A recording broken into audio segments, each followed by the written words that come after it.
तो guys Wanda vision के episode 8 में वही हुआ जिसका हमें अंदाजा था, यानी story recap. So to recap,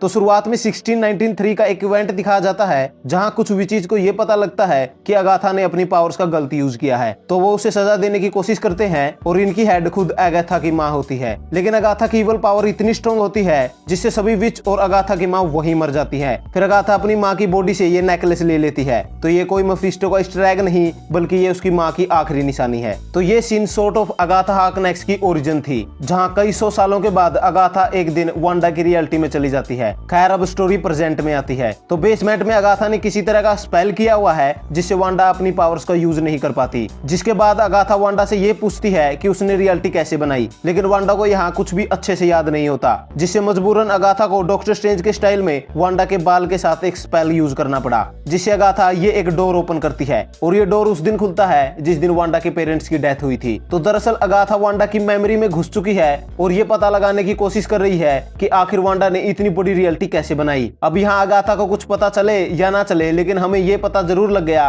कि वांडा को बचपन से ही ओल्ड सिटकॉम पसंद थे और इसीलिए ही वांडा हैक्स के अंदर सिटकॉम जैसी लाइफ जी रही है। खैर वांडा के पेरेंट्स के मरने के बाद अगाथा एक और डोर ओपन करती है और ये डोर उस दिन खुलता है जिस दिन वांडा पर हाइड्रा ने एक्सपेरिमेंट किया था। तो यहाँ ये ऑफिसर्स ये बात कर रहे होते हैं कि उन्होंने जिन पर भी ये सब ट्राई किया वो सब मारे गए और ये लड़की भी मर जाएगी। तब वो ऑफिसर्स वांडा को कहते हैं कि वो माइंड स्टोन को टच करे, लेकिन वांडा स्टोन को बिना टच किए सेप्टर से अलग कर देती है और जैसे ही वांडा स्टोन को छूने वाली होती है वांडा को स्कारलेट विच की शैडो दिखती है और वांडा वही बेहोश हो जाती है। यानी यहाँ शायद वांडा की पावर्स माइंड स्टोन से नहीं बल्कि माइंड स्टोन ने तो सिर्फ वांडा की पावर्स को एक्टिव किया, यानी वांडा मैक्सिमम बचपन से ही स्कारलेट विच थी और जैसे ही वांडा स्टोन के कांटेक्ट में आई वैसे ही वांडा की सारी पावर्स एक्टिव हो गई और इसीलिए ही वांडा को स्कारलेट विच की शैडो दिखाई देती है। खैर लेकिन अगाथा को अभी भी अपने मेन सवाल का जवाब नहीं मिला होता, तो वो एक और डोर ओपन करती है जो खुलता है अवेंजर्स बेस में और यहाँ टाइम एज ऑफ अल्ट्रॉन के बाद और सिविल वॉर से जस्ट पहले का है, जहां पहली बार वांडा और विजन क्लोज आए थे।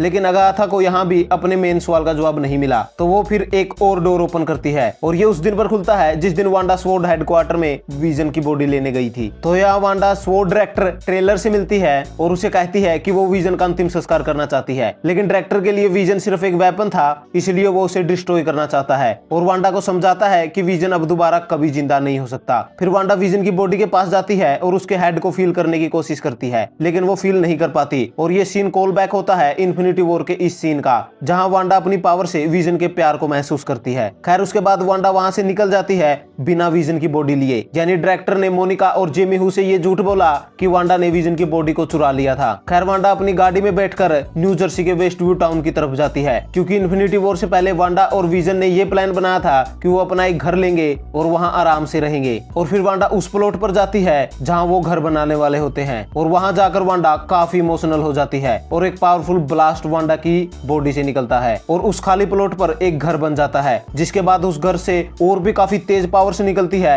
और पूरा का पूरा वेस्ट व्यू टाउन पर एक बबल रियलिटी क्रिएट हो जाती है। साथ ही ये विजन जो अब तक हमें हैक्स में दिख रहा था ये भी वांडा की पावर से ही बना है, यानी ये वो जवाब था जिसे अगाथा जानना चाहती थी और हम भी जानना चाहते थे। यानी हमें अब ये पता लग चुका है कि वांडा ने रियलिटी कैसे बनाई और ये विजन कहां से आया। खैर उसके बाद वांडा घर से बाहर निकलती है जहां टॉमी और बिल्ली को अगाथा टॉर्चर कर रही होती है, जिसके बाद अगाथा वांडा को बताती है कि उसने अपने बच्चे और विजन को केओस मैजिक से बनाया है और फिर एमसीयू में पहली बार वांडा मैक्सिमोफ को स्कारलेट विच बुलाया गया। तो ओवरऑल इस एपिसोड में हमें यह पता लगा कि एंड गेम के बाद वांडा स्वॉर्ड से कहती है कि वो विजन का अंतिम संस्कार करना चाहती है, लेकिन स्वॉर्ड के रूल की वजह से वांडा विजन का अंतिम संस्कार नहीं कर पाती, जिसके बाद वो अपने ड्रीम हाउस पर जाती है जहां वो विजन के साथ अपने स्कूल के पल बिताना चाहती थी। और यहाँ वांडा इतनी इमोशनल हो जाती है कि उसका अपनी पावर से कंट्रोल पूरी तरह से छूट जाता है, जिससे केओस मैजिक एक्टिव होता है और पूरा Westview town bubble reality में कैप्चर हो जाता है। यानी वांडा ने ये सब जानबूझ के नहीं किया बल्कि उसकी इमोशनल स्टेट की वजह से ये अपने आप हो गया। लेकिन यहाँ वो पल थे जिनको रियल लाइफ में वांडा विजन के साथ बिताना चाहती थी और इसलिए अब वांडा इस रियलिटी को तोड़ना नहीं चाहती। लेकिन अगाथा हार्कनेस नाम की एक विच है जिसकी नजर अब वांडा की रियलिटी पे पड़ चुकी है और अब वो जानना चाहती है कि वांडा ने ये सब कैसे किया